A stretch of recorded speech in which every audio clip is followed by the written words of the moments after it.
Bro hi అండి bro ఏపీలో పాలన ఎలాగుంది బ్రో పవన్ కళ్యాణ్ గారిది చంద్రబాబు నాయుడు నిజంగా వాళ్ళిద్దరు ద్వయము చాలా బాగుందండి. కానీ కొంతమందికి ఈ పథకాలకి ఎక్కువ అలవాటు పడిపోయిన వాళ్ళు పాలన బాగలేదు అని సృష్టిస్తున్నారు. కానీ పథకాల వల్ల ఇప్పుడు కొంతమందే బాగుపడతారండి. అదే అభివృద్ధి చెందితే ఇప్పుడు మీరు కానీ మేము కానీ హైదరాబాద్, బెంగళూరు, చెన్నై ఇటు సిటీలో ఊర్లు వదిలేసి చేస్తున్నారు.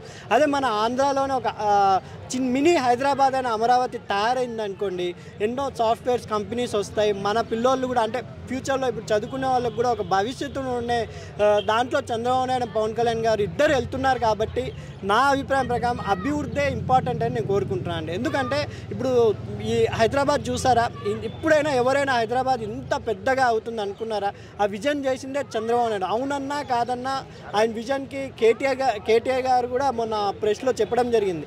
చంద్రబాబు నాయుడు గారు మన ప్రతిపక్షం అయినా కూడా ఆయన మెచ్చుకోవాల్సిందే. ఆయన విజన్కి ఈరోజు మీరు చూస్తే మాదాపూర్ అటు సైడ్ వెళ్తే ఒక మినీ సింగపూర్లా ఉంది. అలా అమరావతి కూడా డెవలప్ అయితే కొంచెం ఇప్పుడు ప్రతి ఒక్కరు మిడిల్ క్లాస్ వాళ్ళు ఏం కోరుకుంటున్నారు?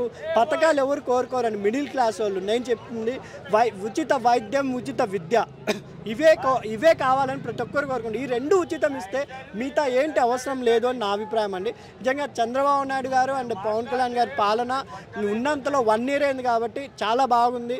ఒక 4 years తర్వాత కానీ విమర్శలు చేయాలని నా అభిప్రాయం. ఎందుకంటే ఆల్రెడీ మెల్లగా వైసీపీ నాయకులకు కూడా అర్థమైన ఉంటుంది. ఒక్కొక్కరు రిజైన్ చేసేస్తున్నారు.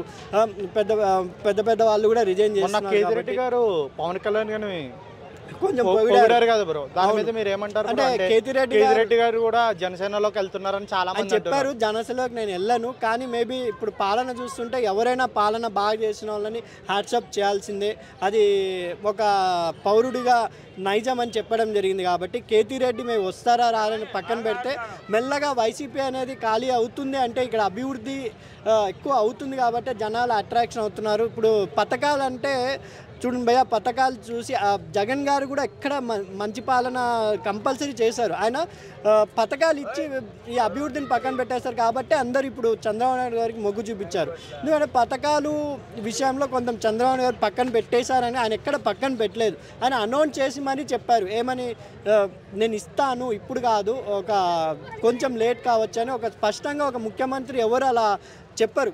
ప్రెస్ మీట్ పెట్టి మరీ ఆయన చెప్పారు. కాబట్టి ఆయన నిజంగా పథకాలు కూడా నిదానంగా ప్రతి ప్రజల్లోకి వస్తుందని నా అభిప్రాయం. నిజంగా చంద్రబాబు నాయుడు అండ్ పవన్ కళ్యాణ్ గారు ఇలాగే 4 years హ్యాపీగా అంటే పరిపాలన అందించాలని మనస్ఫూర్తిగా కోరుకుంటున్నాం. ఒక మినీ హైదరాబాద్ అయినా అమరావతి తయారు కావాలని కోరుకుంటున్నాం. Okay bro, thank you bro. Thank you. ఆయన ఆంధ్రప్రదేశ్లో పరిపాలన ఎలాగుందన్న? ఇప్పుడు జరిగేదన్నా నిజంగా పవన్ కళ్యాణ్ అన్నని డిప్యూటీ సీఎంకి తీసేస్తున్నాము, పక్కదారికి తీసుకురావాలని ప్రయత్నం చేస్తున్నారు చంద్రబాబు నాయుడు గారు. రేపు ఎన్నికల్లో గెలవాలి.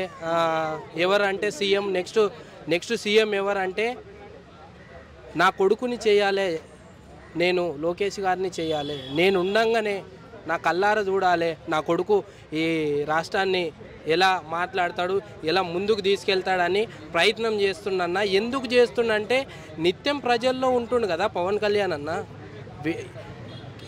చంద్రబాబు నాయుడు గారు రాకపోయినా, లోకేష్ గారు రాకపోయినా ఈరోజు పవన్ కళ్యాణ్ అన్న ఏ ఆపత వచ్చినా ఏమొచ్చినా గిట మీటింగ్ పెట్టి ఆయననే మాట్లాడుతుండగా ప్రజల్లో నిత్యం ప్రజల్లో ఉంటుండు కదా. రేపు ఎన్నికలు జరిగితే పవన్ కళ్యాణ్ అన్న సీఎం అవుతాడని భయం అయ్యి చంద్రబాబు నాయుడు గారికి, లోకేష్ గారికి ఈరోజు డిప్యూటీ సీఎంని తప్పించడానికి లోకేష్ గారిని డిప్యూటీ సీఎం చేస్తాం. ఆ రోజు అడగలే పవన్ కళ్యాణ్ అన్న డిప్యూటీ సీఎం చేయండి అని, ఆ రోజు అడగలే. మీరే కదా, చంద్రబాబు నాయుడు గారే కదా చేసింది.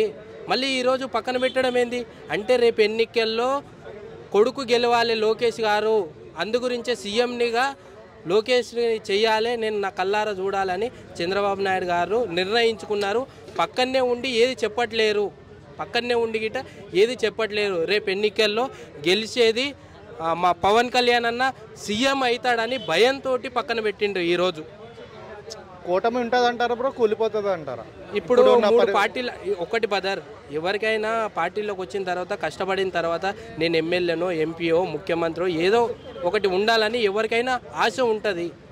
ఈ 3 పార్టీలు ఎట్లా ఉన్నాయంటే విడిపోవచ్చు, చెప్పలేము. ఇప్పుడు ట్రైలర్ మాత్రమే రిలీజ్ అయింది, టీజర్ వేరే ఉంది, అస్సలు సినిమా ముందు ఉంది. 3 పార్టీల సినిమా అసలు సినిమా ముందుంది. ఈరోజు టీజర్ రిలీజ్ అయింది, ముందు తర్వాత ట్రైలర్ రిలీజ్ అయితే అస్సలు సినిమా ముందు రిలీజ్ అవుతుంది. విడిపోయే అవకాశం అంటే ఈరోజు మరి పవన్ కళ్యాణ్ అన్నని ఎందుకు పక్కన పెట్టింది బ్రదర్? నాకు అర్థం కాదు, ఎందుకు పక్కన పెడుతున్నారు? ఈరోజు నిర్ణయించుకున్నారు చంద్రబాబు నాయుడు గారు, నా కొడుకుని సీఎం చేయాలి, లోకేష్ గారిని నేను నా కల్లారా చూడాలి ఎట్లా పరిపాలిస్తాడు నా కొడుకు అని. అందుగురించే కదా ఈరోజు ప్రజల్లో నిత్యం ప్రజల్లో ఉంటుండు కదా పవన్ కళ్యాణ్ అన్న. నెక్స్ట్ సీఎం అవుతాడు, సీఎం అయితే నేను పవన్ కళ్యాణ్ అన్న మాట నేను వినాలా? చంద్రబాబు నాయుడు గారికి ఉంది పవన్ కళ్యాణ్ మాట నేను వినాలా అని చంద్రబాబు నాయుడు గారికి ఉంది. సీఎం అయితే ఆయన మాట వినాల్సింది వస్తుంది కదా. పవన్ కళ్యాణ్ అన్న మాట చంద్రబాబు నాయుడు గారు వినాలి, అలాగే లోకేష్ గారు వినాలి, అలాగే ఇంకా ఎవరైతే ఎమ్మెల్యేలు ఉన్నారో వాళ్ళు గిట్ట వినాలి కదా. అందుగురించే ఈరోజు ఏం చేసిందంటే చంద్రబాబు నాయుడు గారు డిప్యూటీ సీఎం నుంచి పక్కన పెడతాం, ఇప్పుడు లోకేష్ గారిని డిప్యూటీ సీఎం చేస్తాము. ఇప్పుడు డిప్యూటీ సీఎం చేసి రేపు ఎన్నికల్లో నా కొడుకుని సీఎం చేయాలి లోకేష్ గారిని అని నిర్ణయించుకున్నారు చంద్రబాబు నాయుడు గారు. అందుగురించే పక్కన పెట్టడం జరిగింది. సో నా కొడుకు ఎలా అయితే పరిపాలిస్తాడో అది చూడాలని చంద్రబాబు నాయుడు గారికి ఉంది. అది బయటికి చెప్పట్లేరు, లోపల ఉంది, పక్కనే ఉండి ఇట్లా చేస్తున్నారు. సో అది బ్రో. అయితే ఫైనల్లీ అడిగేది ఏంటంటే ఇప్పుడు పవన్ కళ్యాణ్ గారు సింగిల్గా వస్తారు, నెగ్గుతారో ఓడిపోతారా? 100% ముఖ్యమంత్రి హోదా ఆయనకు అంత ఓట్లు పడే ఛాన్స్ గిట్ట ఉంది కదా, నిత్యం ప్రజల్లో ఉన్నాడు కదా, ఆయనకు ముఖ్యమంత్రి అయ్యే ఛాన్సెస్ ఉన్నాయి కాబట్టి భయం అయ్యే వీళ్ళు పక్కన పెట్టిండ్రు కదా, భయం అయ్యే కదా. కేతిరెడ్డి పవన్ కళ్యాణ్ పొగుడుతున్నాడు, అదే కదా పవన్ కళ్యాణ్ అన్న ఎక్కడ సీఎం అవుతారనో వీళ్ళకి భయం అయిపోయింది ఆల్రెడీ. చంద్రబాబు నాయుడు గారికి, లోకేష్ గారికి, ఇంకా ఎమ్మెల్యేలకు అందరికీ భయం అవుతున్నది. నెక్స్ట్ పవన్ కళ్యాణ్ అన్న సీఎం అయితే ఆయన మాట వినాలా? నేను ఇంత పెద్ద మనిషిని చంద్రబాబు నాయుడు గారిని నేను వినాలా పవన్ కళ్యాణ్ అన్న మాట? అందుగురించే ఈరోజు డిప్యూటీ సీఎంగా పక్కదూర తప్పించడం జరిగింది. ఆ రోజు అడగలే పవన్ కళ్యాణ్ అన్న డిప్యూటీ సీఎం చేయని, ఆ రోజు అడగలే, చంద్రబాబు నాయుడు గారే చేసిండు కదా. ఆ రోజు అడిగినరా? 29లో పవన్ కళ్యాణ్ ఫస్ట్ హీరో అవుతాడో లేకపోతే లోకేష్ సెకండ్ హీరోనా లేకపోతే అదే సస్పెన్స్గా ఉంది బదర్. ఇప్పుడు ఎట్లా అంటే ఎవరిని చేయాలనో అర్థం అవ్వట్లే, అంటే పక్కన పెట్టడం అంటే చెప్పలేం. మరి లోకేష్ గారిని సీఎం చేయాలని చంద్రబాబు నాయుడు గారికి ఉంది, అది చెప్పట్లేరు బయటికి. సో అది జరుగుతుంది ఇక్కడ మ్యాటర్. ఏంటంటే లోకేష్ గారిని సీఎం చేయాలని తండ్రి అనుకున్నాడు, ఆయన ఎట్లా పరిపాలిస్తాడు, ఎట్లా ఈ రాష్ట్రాన్ని ముందుకు తీసుకెళ్తాడు, ఎట్లా మాట్లాడతాడు, నేను ఉండగానే నా కళ్ళతో నేను చూడాలి నా కొడుకు ఎలా పరిపాలిస్తాడో అని ఆయనకు ఉంది. ఇంకోటి ఏముందంటే రేపు ఎన్నికల్లో పవన్ కళ్యాణ్ అన్న సీఎం అయితే నేను ఇంత పెద్ద మనిషిని, ఇంత రాజకీయ నాయకుడిని, ఇన్ని సంవత్సరాల నుంచి ఉన్నా కదా, నేను ఇన్నిసార్లు ముఖ్యమంత్రి అయినా కదా, రేపు పవన్ అన్న ముఖ్యమంత్రి అయితే నేను ఆయన మాట వినాలా?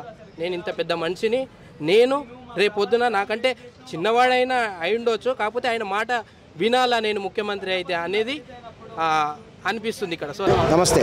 ఏపీలో పాలన ఎలాగుందంటారండి? మరి పవన్ కళ్యాణ్ గారు, చంద్రబాబు నాయుడు గారి పాలన సక్సెస్ అంటారా, అన్సక్సెస్ అంటారా? ఇది ఇప్పుడే స్టార్ట్ అయిందండి. పవన్ కళ్యాణ్ గారి యొక్క ప్రతిభ అనేటువంటిది కూడా భవిష్యత్తులో కూడా మనం అందరం చూడబోతున్నాము. మనం వాస్తవానికి గమనించినట్లయితే మన ఆంధ్ర తెలంగాణ డివైడ్ అయిపోయిన తర్వాత మొట్టమొదటి కూడా చంద్రబాబు నాయుడు గారు ముఖ్యమంత్రి అయ్యారు. ముఖ్యమంత్రి అయినప్పటికీ కూడా మన రాష్ట్రాన్ని కూడా సెంట్రల్ గవర్నమెంట్ మోసం చేసింది. ఏ విధంగా అంటే ప్రత్యేక హోదా ఇస్తామని చెప్పింది. ప్రత్యేక హోదా ఇస్తామంటేనే మనం ఆంధ్రప్రదేశ్కి ఒప్పుకున్నారు అందరం. కానీ ఈ యొక్క ప్రత్యేక హోదా ఇవ్వలేదు, దానికి తగ్గ ఫండ్స్ ఇస్తామని ఫండ్స్ కూడా ఇవ్వలేదు. ఈ విధంగా చేయడం వల్ల ఆంధ్రప్రదేశ్ రాష్ట్రం ఎంతో వెనక్కుపోయింది. ఈవెన్ ఎంతో అనుభవజ్ఞుడైనటువంటి చంద్రబాబు నాయుడు గారు మొదటగా ముఖ్యమంత్రి అయినప్పటికీ కూడా ఆయన తగిన స్థాయిలో అభివృద్ధి చేయలేకపోయారు. తర్వాత ఈ యొక్క వైఎస్ జగన్ గారు వచ్చారు. ఈ జగన్ గారు కూడా చాలా చక్కగా కూడా ఆయన స్థాయిలో పరిపాలన చేయడానికి ప్రయత్నం చేశారు. వివిధ వర్గాన్ని కూడా ఆయన స్థాయిలో ఆయన ఆకట్టుకున్నారు. కానీ ఆయన కూడా సెంట్రల్ గవర్నమెంట్ నుంచి ఫండ్స్ తీసుకురాలేకపోయారు. ఇది మనం జాగ్రత్తగా గమనిస్తే కూడా మనకు తెలుస్తున్నది. సెంట్రల్ గవర్నమెంట్ ఎంతసేపు ఆంధ్రప్రదేశ్ ప్రభుత్వానికి ఇవ్వవలసినటువంటి ఫండ్స్ కూడా ఇవ్వడం లేదు. కానీ జగన్మోహన్ రెడ్డి గారి మీద అనేక కేసులు ఉండటం వల్ల ఆయన సెంట్రల్ గవర్నమెంట్ ఎదిరించే పరిస్థితుల్లో లేరు. అందువల్ల ఆయన మౌనంగా ఉండవలసి వచ్చింది. కానీ ఆయన కూడా ఇప్పుడు బలమైనటువంటి స్థాయిలోనే ఉంది. కానీ ఇప్పుడు ఈ యొక్క పవన్ కళ్యాణ్ గారు అనేటువంటి ఆయన కూడా రాజకీయాల్లోకి వచ్చారు. ఈయన ఒక పవర్ స్టార్ పవన్ కళ్యాణ్ గారు. ఈయన ఏంటంటే చాలా అద్భుతమైనటువంటి గొప్ప సినిమా హీరో. ఈయనకి కొన్ని కోట్ల రూపాయల రెమ్యునరేషన్ ఉంటుంది. ఇన్ని కోట్ల రూపాయల రెమ్యునరేషన్ ఉంచుకొని కూడా ఇప్పుడు సినిమాలోకి వెళ్ళి ఆయన కొన్ని కోట్ల రూపాయలు సంపాదిస్తాడు. కానీ ఆయన ఈ యొక్క రాజకీయాల్లోకి వచ్చి ప్రజలకు సేవ చేయాలి, ఒక మార్పు చూపించాలి అనేటువంటి ఉద్దేశంతో కూడా ఈ యొక్క రాజకీయాల్లోకి వచ్చారు. ఎంతో ఈ యొక్క యాత్రలు కూడా చేశారు. చక్కగా కూడా ఇప్పుడు రాజకీయాల్లో ఎంటర్ అయ్యారు. ఎంటర్ అయ్యి కూడా ఈ యొక్క వాళ్ళతో కూటమి ప్రభుత్వంతో కూడా ఒప్పందం కుదుర్చుకొని చక్కగా కూడా ఆయన 21 సీట్లు 21 100% కూడా గెలిచారు. ఆయన గెలిచి తన మార్కు చూపించాలని ప్రయత్నం చేస్తున్నారు. ఇప్పుడు మనం జాగ్రత్తగా గమనిస్తే అనేక రాజకీయ పార్టీలు ఉన్నాయి. కానీ మనం ఒకప్పుడు రాజకీయాలు ఇప్పుడు రాజకీయాలు జాగ్రత్తగా గమనిస్తే ఒకప్పుడు సిద్ధాంతాల పరంగా ఉండేవి. వివిధ రాజకీయ పార్టీలు ఉంటే వాటి మధ్య కొన్ని సిద్ధాంతాలు ఉండేవి. సిద్ధాంతాల పరంగా వీళ్ళు పరిపాలన చేసేవాళ్ళు. కానీ కొన్ని దశాబ్దాల నుంచి సిద్ధాంతాలన్నీ పోయినాయి. ఏ రాజకీయ పార్టీ వచ్చినా ఆ రాజకీయ నాయకుడు తింటాడు, అవినీతి అంతే అట్లాగే అయిపోయింది. కానీ పవన్ కళ్యాణ్ గారు అలా కాకుండా ఆయన కొన్ని సిద్ధాంతాల పరంగా చెగువీర వంటి ఒక సంస్కర్తల యొక్క విధానాలు కూడా తీసుకొని మన రాష్ట్రంలో ఎంతో ప్రత్యేకమైనటువంటిది చూపించాలి, ఒక గొప్ప విధంగా చేయాలని కూడా ఆయన ప్రయత్నం చేస్తున్నారు. అదేవిధంగా ఆయన ఎప్పుడైతే గెలిచాడో యాక్చువల్గా అందరూ కూడా ఆయన చీఫ్ మినిస్టర్ అవుతారని కోరుకున్నారు. ఇప్పటికి కూడా చూడండి, ఆయన ఎక్కడికి పోయినా సీఎం అని అంటారు, డిప్యూటీ సీఎం అని ఆయన ఎవరు అన్నారు. చాలామంది టీడీపీ వాళ్ళు డిప్యూటీ సీఎంగా లోకేష్ గారు వస్తారు అంటున్నారు కదా, దాని మీద మీ అభిప్రాయం ఏంటండి? అది అంటారండి. ఎందుకంటే ఈయన ఎప్పుడైతే డిప్యూటీ సీఎంగా వచ్చారో చంద్రబాబు నాయుడు గారు అనేటువంటి ఆయన అత్యంత అపరచానికుడు, ఎంతో అనుభవం ఉన్నటువంటి ఆయన పదవులు ఇచ్చేటప్పుడు ఎన్నో ఆయన చూస్తాడు, ఎన్నో సమీకరణలు వేసుకుని ఆయన పదవులు ఇస్తాడు. పవన్ కళ్యాణ్ గారు డిప్యూటీ సీఎం చేశారంటే చంద్రబాబు నాయుడు గారు ఆయన ఎంతో ఆలోచించి ఎన్నో సమీకరణలు చూసుకొని ఇచ్చుంటాడు.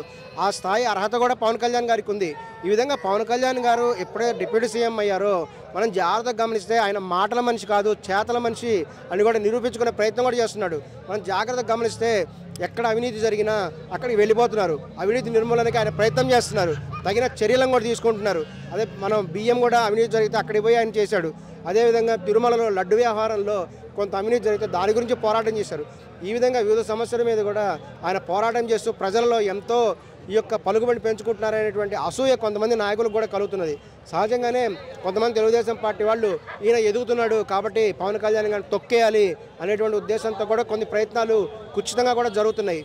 దాని దృష్ట్యాగానే కొంతమంది డిప్యూటీ సీఎంగా లోకేష్ గారిని పెట్టాలి అనే మాటలు కూడా పైకి తెచ్చారు. మొన్న డావోస్ నుంచి లోకేష్ గారు వచ్చారు కదండి, మన ఆంధ్రప్రదేశ్కి ఒక పెట్టుబడి కూడా రాలేదని చాలా మంది అంటున్నారు. అవును, మన వైఎస్ఆర్సీపీ వాళ్ళు కూడా అంటున్నారు మీరేం తీసుకురాలేదు, మొన్నటిదాకా అభివృద్ధి చేశారన్నారు కదా, ఇప్పుడు ఏం చెప్తారని అడుగుతున్నారు కదా, దాని మీద ఏమంటారు మీరు? ఖచ్చితంగా వస్తాయండి. ఎందుకంటే ఈ యొక్క వ్యాపార సదస్సు అనేటువంటి జరిగింది. మొన్న గుడివారి అమర్నాథ్ గారు కూడా అన్నారు కదా. కానీ మన ఆంధ్రప్రదేశ్కున్న ఒక దురదృష్టం మనం గమనించాలి. హైదరాబాద్ స్థాయి నగరం మన ఆంధ్రప్రదేశ్ ఎక్కడుంది? ఎవరైనా సరే ఈ యొక్క వ్యాపారం వాళ్ళ ఆఫీసులు పెట్టాలంటే ఇక్కడ లోకల్ ఉన్నటువంటి ఇవన్నీ కూడా చూసుకుంటారు, మౌలిక వసతులు చూసుకుంటారు. మనం గమనిస్తే ఆంధ్రప్రదేశ్లో ఇక తెలంగాణలో ఉన్నటువంటి హైదరాబాద్ స్థాయి నగరం ఎక్కడుంది? ఆ స్థాయి నగరం లేదు. ఇప్పుడు చంద్రబాబు నాయుడు గారు ఎంతో ప్రయత్నం చేస్తున్నారు, ఎంతో గొప్పగా కొన్ని ప్రాంతాలను అభివృద్ధి చేయడానికి కూడా ప్రయత్నం చేస్తున్నారు. ఇవన్నీ కూడా వస్తే ఆటోమేటిక్ కంపెనీలన్నీ వస్తాయి. అందులో చంద్రబాబు నాయుడు గారు అసలు హైదరాబాద్ డెవలప్ అయింది, ఐటీ డెవలప్మెంట్ అన్నది చేసి చంద్రబాబు నాయుడు గారే. ఖచ్చితంగా ఆయన ఆంధ్రప్రదేశ్లో వివిధ పట్టణాలు కూడా అభివృద్ధి చేసి ఖచ్చితంగా కూడా అనేక కంపెనీలు ఇక్కడ తీసుకొస్తారనే నమ్మకం కూడా ప్రజల్లో అందరికీ ఉంది. ఖచ్చితంగా ఫ్యూచర్లో వస్తాయి. ఇమీడియట్ కాకపోయినా కంపెనీస్కి వాటికి కావాల్సిన మౌలిక సదుపాయాలన్నీ కూడా కలగజేస్తే ఖచ్చితంగా వస్తాయి. వాళ్ళు ఆఫీసులు పెడతారు, దానికి కావాల్సినటువంటి ఈ యొక్క వనరులు కూడా ఆంధ్రప్రదేశ్లో ఉన్నాయి. కానీ ఇంకా అభివృద్ధి చేయాల్సినటువంటి అవసరం కూడా ఉంది.